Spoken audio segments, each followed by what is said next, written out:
প্রিয় সম্মানিত মৎস্যচাষী ভাই ও বন্ধুরা, আবারও আপনাদের মাঝে নিয়ে এসেছি এই বছরের নতুন ফার্স্ট টাইম দেশীয় ট্যাংরা মাছের রেণু কীভাবে ফোটানো হয় তা আমি আপনাদের মাঝে তুলে ধরেছি। দেখুন, তো উনি হলো আমাদের হ্যাচারির ডাক্তার। দেখেন, তো আমরা এই দেশীয় ট্যাংরা মাছের রেণুগুলো এরকম হাঁপাতে ফোটানো হয়। হাঁপাতে ফোটানোর পর এই রেণুগুলো আমরা ডেলিভারি দিয়ে থাকি। আপনারা যারা দেশীয় ট্যাংরা মাছের রেণু চাষ ক্ষেত্রে আগ্রহী তারা অবশ্যই আমাদের কাছ থেকে দেশীয় ট্যাংরা মাছের রেণু সংগ্রহ করতে পারেন।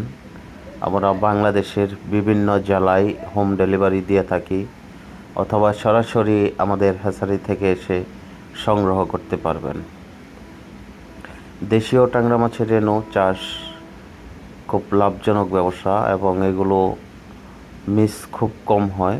হ্যাঁ, তো আপনারা এই রেণু চাষ করে অবশ্যই লাভবান হতে পারবেন।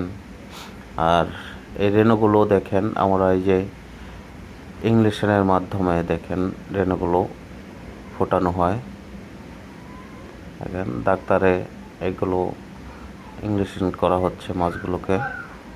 উনি আমার হ্যাচারির ডাক্তার।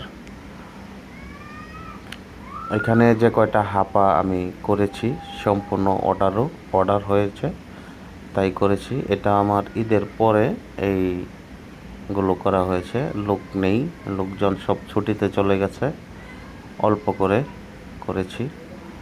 তো আপনারা দেশীয় ট্যাংরা মাছ চাষ ক্ষেত্রে যে কোনো চাষ বিষয়ে, পুকুর প্রস্তুতি বিষয়ে আমাদের কাছ থেকে পরামর্শ পাবেন। আমরা সম্পূর্ণ পুকুর আপনার কিভাবে প্রস্তুতি করতে হবে তা আমরা বলে দেব। সব ধরনের সহযোগিতা আপনারা আমাদের কাছ থেকে পাবেন। তো আপনারা অবশ্যই দেশীয় ট্যাংরা মাছ চাষ ক্ষেত্রে লাভ করতে পারবেন।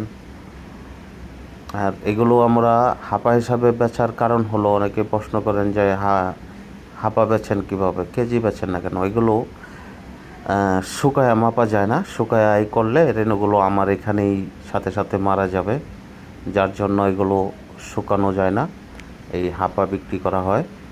তো আপনারা অবশ্যই আমার কথাগুলো আশা করি বুঝতে পারছেন। অবশ্যই আমাদের চ্যানেলটি সাবস্ক্রাইব করে দেবেন। দেশের বাইরে